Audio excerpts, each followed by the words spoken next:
happy Monday morning, September 21st, 2020. I'm Riley King, and welcome to the Riley King Newscast, right here on the Riley King Network. We have a lot of news to get to this Monday morning, so let's begin. First up, we begin with COVID-19 updates. The latest COVID-19 data information for New Hampshire. Let's take a look at that right now.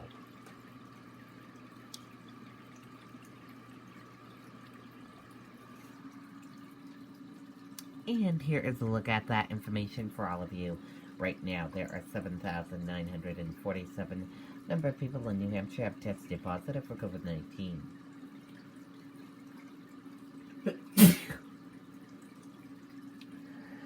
6,997,170 number of people in the United States have tested positive.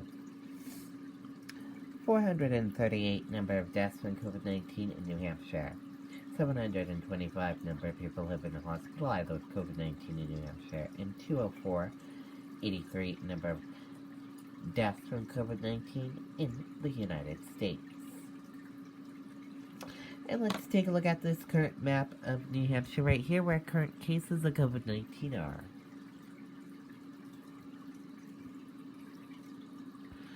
Manchester, 38. And let's take a look at this map of New Hampshire right here, where total cases of COVID-19 are.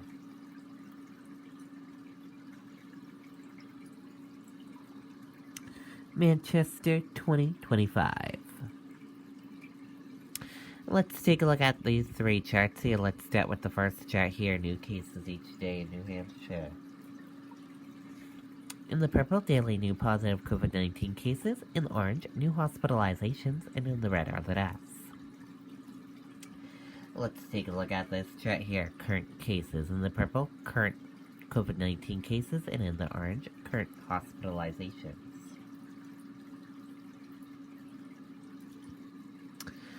And let's take a look at this chart here. Total cases. In the purple, total positive COVID-19 cases. In the orange, total hospitalizations. Red, deaths, and blue, recovered. And let's take a look at this chart here. Age group of cases, female and male of cases, and risk information. Let's take a look at this chart here. Infections, hospitalizations, and deaths. Let's take a look at this chart here. Deaths.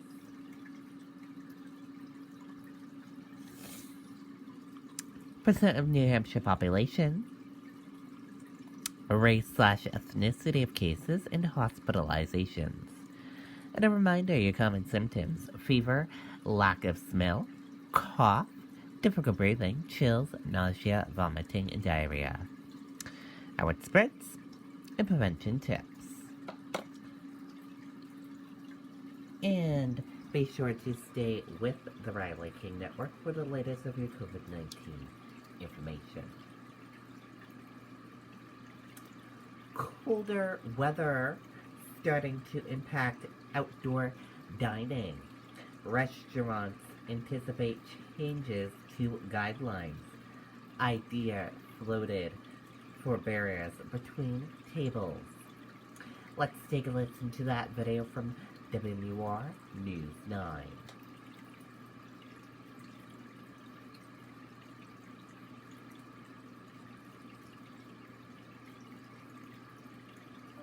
Gas and oil has been keeping homes in New Hampshire, northern Massachusetts, and southern Maine comfortable for over 85 years and 4 generations. Replace your... The combination of New Hampshire's dry summer and expanded outdoor dining is the reason restaurant leaders say they've been able to hang on during the COVID-19 pandemic. For many of them, that has been the difference between survival and not making it. About 35% of our sales is due to the outside dining this year. A good percentage of that is probably due to the unseasonably dry summer and a lot of sunshine we've had. But now, the president of New Hampshire's Lodging and Restaurant Association says the number one issue presented to him is the colder weather approaching.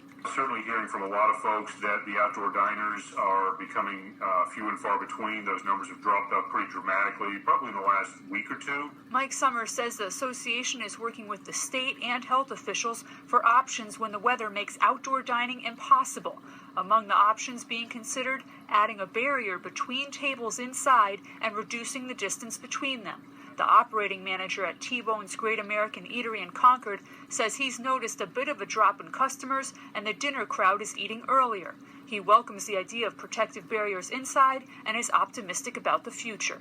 It's not going to be an easy winter for us, but I'm very confident that we will weather the storm and come out stronger on the other side. And the Restaurant Association says more financial aid is needed for restaurants to get to the spring. Right now, there's no timetable from Congress on when or if that will happen. Okay, and there you go on that video and that report.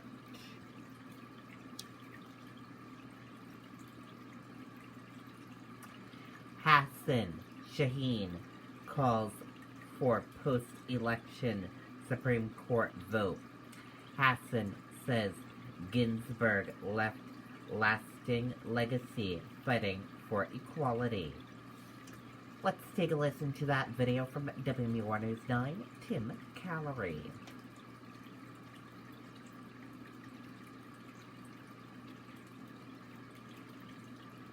Hey, Paul here, owner of Century Roofing. I personally wish to thank the thousands of our customers for supporting our team. At Century, our team continues to grow, and we have recently... In an interview with News 9 Sunday afternoon, Senator Maggie Hassan says the nomination to fill Justice Ginsburg's seat should wait until after November's general election. I think it's critically important that as we have already begun this election, that the next president of the United States be able to nominate the next Supreme Court justice. But with President Trump hinting at selecting a nominee in the coming days, should the Senate begin the nomination process, Hassan says she will consider the qualifications of any Supreme Court nominee. It would have to be somebody who is not only well qualified, but who respects the civil rights of all Americans. This takes what was already a very, very charged set of circumstances and really just ups the ante. John Gravy is a professor at UNH Law and has studied and written about the Supreme Court. He says it would be a quick turnaround to get the president's pick nominated and confirmed before November 3rd. We certainly will have the cooperation of the Senate Majority Leader, Mitch McConnell. 4 senators from the Republican Party could slow it down. The Democrats are, of course, going to be opposed. Meantime, as the debate continues, Gravy says the legacy of Ruth Bader Ginsburg will forever be imprinted on the Supreme Court and the country. She wrote probably the most important case about gender discrimination that the court has handed down, and a number of other important decisions. Senator Jean Shaheen says she believes the vote on Ginsburg's seat should wait until after the election. Reporting in Concord, I'm Tim Callery, WMUR News 9. Okay, and there you go on that video and that report.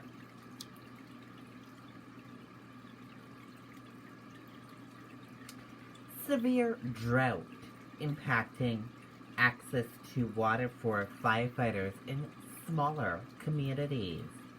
Conditions expected to last into next year.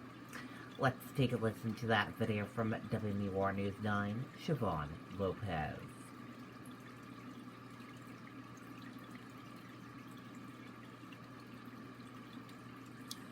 Hello, I'm Paul Modulewski, the owner of Century Roofing. 10 years ago, we opened this business with 2 core values: fair pricing and customer service. And always remember, at Century Roofing, we have you covered!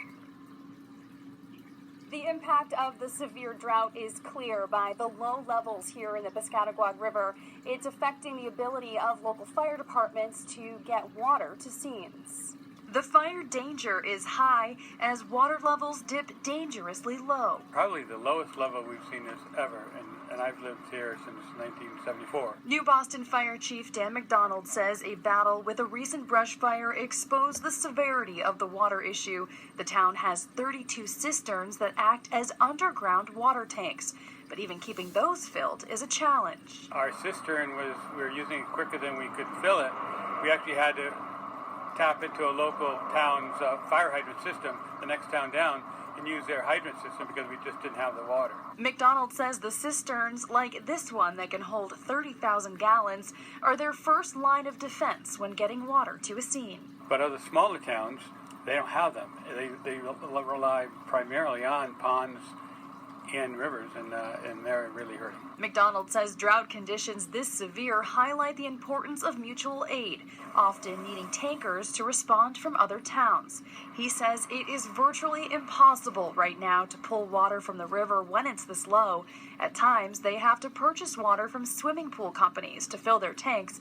The dry ground acts as fuel for what can start out as a small brush fire. They are actually burning deeper and deeper, 2, 3, 4 feet into the ground, which means that you have to dig harder to get them out. The chief anticipates these difficult conditions to continue into next year, as it will take a lot of rain and eventually snow to get moisture back into the ground. Reporting in New Boston, Siobhan Lopez, WMUR News 9. Okay, and there you go on that video and that report.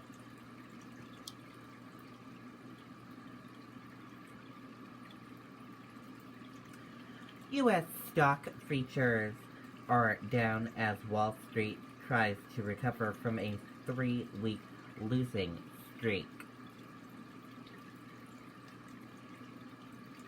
U.S. stock futures were lower early Monday morning as the market tried to bounce back from its longest weekly losing streak in about a year.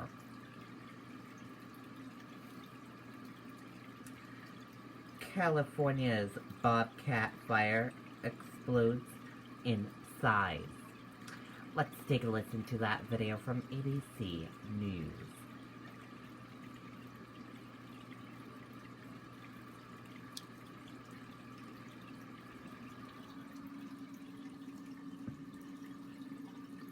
Now to the other major disaster unfolding in the West.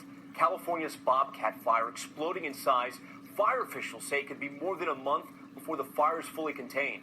ABC's Zoreen Shaw is on the fire line tonight in California. Tonight, West Coast fires that have already claimed at least 36 lives continuing to explode in size. Firefighters desperately working to save homes from the Bobcat fire near Los Angeles. Multiple aircraft called in to drop retardant. But that fire growing overnight to nearly 100,000 acres. Embers just lit up. So I started seeing flames, and it went down the hill really fast. The fire so intense, it sparked this smoke tornado, whipping rocks and ash as it tore across the forest. Flames still inching within a few hundred feet of the Mount Wilson Observatory, also home to Southern California's TV towers. Homes in Juniper Hills to its north destroyed, sending residents fleeing. Flames were less than a quarter of a mile away. Coming down this property, all of a sudden, flames like within very close walking distance. We thought, okay, now we got to go. Oregon seeing a break from flames and smoke, enabling some residents to check on their homes. But rain later this week could bring more landslides to the burnt-out terrain. Bobcat fire has been burning for 2 weeks. You can see those hot spots behind me. And in just 1 second, that big drop right there. If we turn this way, large plumes of smoke still burning right behind me. Fire officials saying the earliest they expect full containment is by the end of next month. Tom? Zoreen Shaw with the ongoing firefight tonight. Zoreen, thank you. Hi, everyone. Okay, and there you go on that video and that report. And that does it for this Monday morning edition of the Riley King Newscast, right here on the Riley King Network. Thank you for joining us for this Monday morning edition. Have a great rest of your day, and I'll see you back here later on today for another newscast. And I'll have a news report coming up in a little bit. Goodbye, everyone.